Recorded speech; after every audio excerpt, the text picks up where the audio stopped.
raving fans and towels swinging around. So this is the theme song from Rocky. I grew up in Philadelphia, and it took a long time for the Philadelphia Eagles to win a Super Bowl. In fact, it took my entire lifetime, and I'm 40-something years old. Nick Foles was the quarterback of that team that won. He wasn't supposed to be the quarterback of that team. He's the underdog guy that, yeah, sure, in 2012, he was drafted in the 3rd round. But Carson Wentz, the star quarterback that some of you might be familiar with, because he's from the Midwest, nice guy, injuries plagued him. And suddenly, Nick Foles gets the call. I had the opportunity to spend some time with Nick Foles, and I said, wow, the Philly fans love you. They gave him the nickname Saint Nick, but not when he first was on the field. Philly fans were really tough on him. They wanted Carson Wentz. When's he coming back? How, is there any possibility? Is there any wiggle room on this injury? No, I don't think so. And I said, how did you make that work for you? How did you win over the fans? How did you win over the team? What was it that you did? And Nick Foles told me something that I've heard again and again with rock stars in business, like we just heard that I've interviewed 16,000 people. I like the math, by the way. And also superstar athletes and general managers and owners.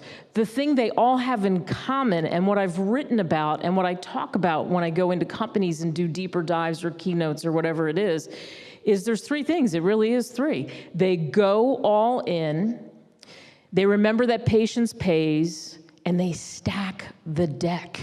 So what does that mean? I'll explain. There's another quarterback that I've gotten to know. Anybody know Tom Brady? He just had a big loss. Anybody know what that loss was? Anybody? Ross Bernstein, you know what the loss is. Come on. Tom Terrific, that's right. He wanted to own that name, Tom Terrific, and he was turned down. The lawyers in Washington said, no, I don't think so. He doesn't have many losses, right? Tom, unlike our St. Nick friend that I just talked about that changed my life, which was awesome because the Eagles won the Super Bowl. The difference was for Tom Brady, he was drafted in the 6th round, 199. Can you imagine? Look at all the Super Bowls that he's won. Still playing, 42 years old, and he's defying the odds, and who knows, he may play until he's 45. I got to interview Tom Brady when he was a backup quarterback. And he told me, because nobody wanted to interview Tom, everybody wanted to interview everybody else in the locker room, and I was traveling with the Dallas Cowboys, and he told me that what he did was he knew from the time when he was in San Mateo, when he was in high school, that he might not have the best arm, but he had the biggest hustle, and he was going to figure out how to do it, how to go all in, because he was going to be a professional football player. He just knew it. But what he didn't know is that it would take the 6th round in 2000, and he'd be picked 199. When he talks about that now, he can barely talk about it. He gets choked up, he gets teary-eyed. And why? Because he expected, with all the work he put in at Michigan, with everything he had done, with all the recruiting tapes, that he was going to be picked higher. He wasn't going to be picked 199. So he knew he had to hustle, he had to work a lot harder. I had to work very hard to get into the locker room. It took me 8 years and 500 rejections. I mentioned I grew up in Philly. A lot of people in my family are lawyers, they're in insurance, you know, all kinds of professions, of course. But there was the push to go to law school. My father kept telling me, why do you want to go into those stinky locker rooms and stadiums where they don't want a woman? Why do you want to do this for a living? I don't understand. Why don't you go to law school? It got to the point where I even took the entrance exam, and I did well on it, but it wasn't in my heart to do it. So I kept my foot in the business by being an anchor. I was in the news business. But I really, really, really wanted to be in sports. You know what that's like when you really, really want that promotion, when you really, really want the client? What are you willing to do to get that client? What are you willing to do to climb just a little bit higher? Finally, because the guys around me knew that I like sports. I was in a station in Santa Barbara, California, and the weekend anchor, his name is John Wellahan, he came up to me and he said, I need 3 days off. It's a long weekend, and I'm trying to convince the news director to let you fill in and do sports. And then at least you get a little bit of a shot. And he said, I'm really trying to convince him. He's not really excited about it. But he convinced him to let me fill in. So this wasn't getting the gig, but this was filling in. So now I have my opportunity to do that. And much like today, how you see there's cameras on and there's footage and the speakers want really good footage when we leave, I was really excited. I had my best outfit on, I cut the videotape, the highlights, I was ready to go. And I went down to the studio. I get in the chair, and I've got an anchor man next to me. I've got a weather guy next to me. I have 2 guys on camera, and then all in the back row behind the glass, the directors, all men. And they're cheering for me. It's great. They're like my raving fans. By the way, when I say raving fans, feel free to wave your towels. It's good exercise. So as I sit down into the seat, I'm rolling, I'm doing the highlights, it's going really, really well, and I'm thinking in my head, I can't help it, here's my opportunity. Here's this great videotape. This will help me. Maybe I'll finally get the full-time break that I want. And all of a sudden, someone hands me an urgent bulletin. You've heard that before from a movie. And it's really true. I got a bulletin, meaning a piece of paper. It gets thrown up, I'm rolling along, I look at it, I pull it up from the desk, and I say, Doc Gooden has a slipped disc, but I didn't say disc. Let your imaginations run wild for a moment. I don't think I have to spell it out for you. So here it is, and I don't realize I said that, but I can see all of a sudden these guys that were going, yeah, yeah, yeah, give me the thumbs up, they're laughing hysterically. The 2 guys next to me, the people behind the glass, and then I look straight at the cameraman and I realize he's cut my head off. I can't use this tape because he's laughing so hard, the camera's going up and down. I finish and they tell me, do you know what you said? And I had no idea because I was so amped up on energy and I kept rolling. And they told me what I said. And the upshot of it is I still got to do the 2 days because John Wellahan was getting engaged and he wasn't coming back from San Francisco. And then I found out later, a year later, the news director, who never had me fill in again on sports, said, oh, I have some good news. You had the highest ratings on the weekend that we've ever had in Santa Barbara. Because probably friends told friends, hey, there's this woman doing sports, and you're not going to believe what she said the other night. So there is an upside to that story, right? So how do you go all in?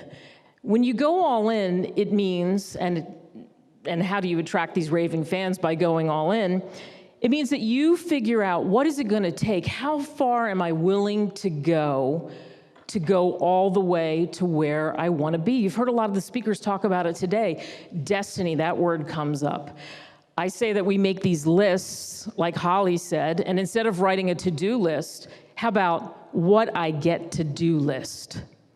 I had a conversation with Alex Morgan. Anybody know Alex Morgan, who that is? Anybody? Ross, you know who Alex is, right? Yes, thank you very much. She was at the VMAs the other night. Last week, a friend of a friend of a friend of a friend, I'm sort of like Kevin Bacon, but Kate Delaney, just insert my name. She was out at a photo shoot and said, my friend would really love to interview you. Would you do an interview with her? I got 5 minutes with her. He handed the phone over to Alex. Alex talked to me. I knew I was coming here. I knew he was on the road talking to Sony and a couple of other people. And I asked her, hey, what did it take for you? What did it take for you, and where are you going next, and what's your vision? And she said almost the same thing about going all in, patience paying, and stacking the deck. And I asked her, well, what do you mean by that? And she said her vision and the women on that team's vision as they get ready for Portugal was much bigger. She was talented, she was good at what she did, but she knew a lot of people didn't understand soccer. So she went to Spain, and when she went to Spain for a summer when she was at college, she said she wanted to go there because she knew the people really, really liked soccer, and they would embrace a woman in soccer, and that she could bring that back to the States and get more people interested. She had the vision to make it that much bigger. She said she still has that vision, knew she was going to be a winner, really felt confident about winning the World Cup, but knew that she and now these teammates had bigger visions. How do you go all in? What's your bigger vision? And then the patience that it takes to see that through. It doesn't happen overnight. I mentioned how long it took for me to get into the locker room. How long does it take for you to do proposals, make connections, don't put your clients in the rear view mirror? Just like the towels that say raving fans, keep them, because if you want to really be successful at that, guess what? You got to sweat to succeed. There are no shortcuts. This is when I knew I would never give up. Pretend this is a mailbox. I would get rejection after rejection, 500 of them, like I said. And I got this one day in the mail. And it says, Dear Kate, thanks for sending your resume. References and real. In my opinion, women don't belong in a locker room and just are not suited for sports. You're attractive. You have a great voice.